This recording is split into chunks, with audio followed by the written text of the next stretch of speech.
episode of 5 Minutes with Jesus and Jesse.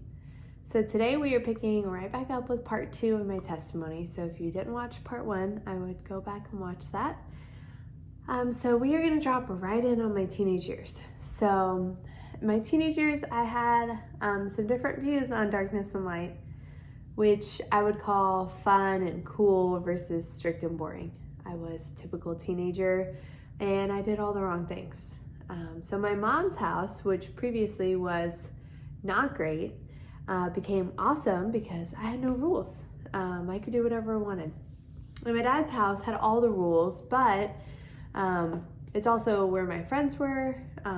It was where my life was, where I ultimately wanted to be. So my teenage years consisted of drinking, smoking cigarettes, smoking weed, lying, all the things, sneaking out, driving back roads, drinking. I mean, all the things you could imagine me doing, except the one thing I wasn't doing is I was abstinent while I was in high school. And that was just one core belief that I held on to. And I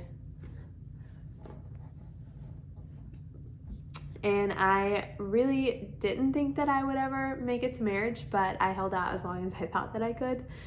So I just set a goal for myself, and that was pretty much it. I was an A+ student. I held a job all through high school.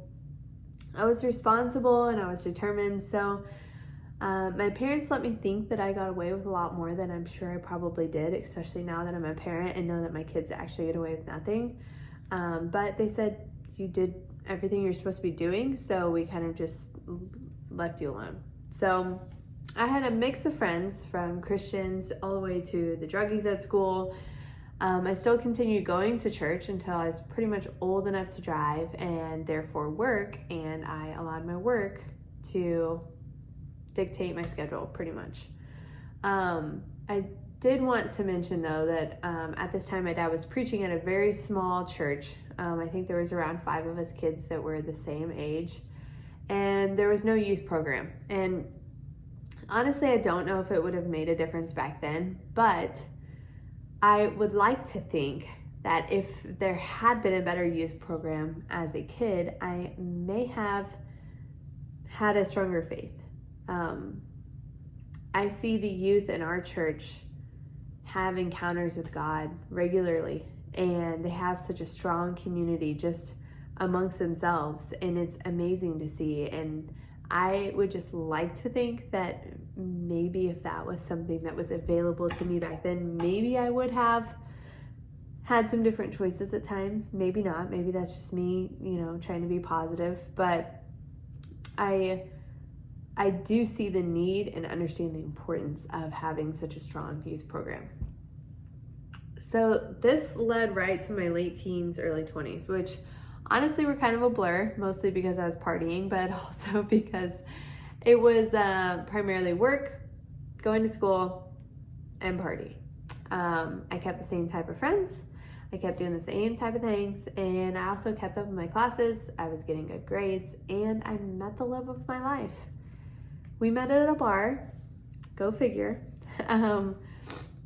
And I actually don't remember meeting him, but he did come into my work, and we exchanged phone numbers. I was working at Hooters at the time, so as you can tell, my life is just whatever.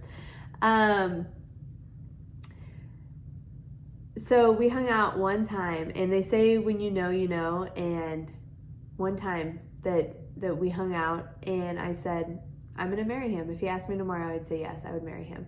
I knew immediately. We were dating about a month, and Derek said, you need to quit smoking. So I quit smoking. I quit smoking weed. He really saw the potential in me, even drove me to better myself and make better choices, work better places, focus on school and less partying. He was a very positive influence on a dark path that I'm sure that I was headed down. And I was always responsible. I always wanted to finish college, but most of the time I never really had a plan. Derek, shortly after we started dating, he went to line school in Georgia, followed by him getting a permanent job in Nebraska. And so I was left in Missouri to finish school, and we had a long distance relationship. I was not following the Lord at the time. I was following this blue-eyed boy about anywhere he wanted to go. We eloped after dating for a year and a half at a courthouse in Nebraska, and we didn't tell anyone for 6 months. And we told his mom when she had to do our taxes, and she was not very enthusiastic about our choices. It was our 3rd anniversary before we ever lived together. We moved in with his dad, and then we found a rental house. And right after our 3rd anniversary, we conceived our son, Crew. This really started the turning point in my faith back to my roots. When you have a child, at least for me, I understood how important it was, the most important thing for my kids to know God. And I think that this verse in the Bible, it really comes back around.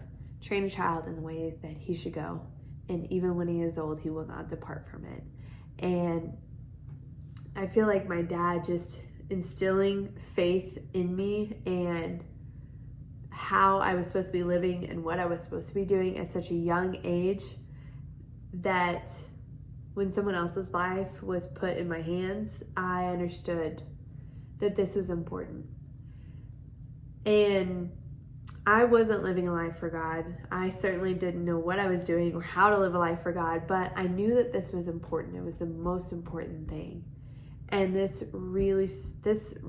point started the very, very, very slow turn back to my faith.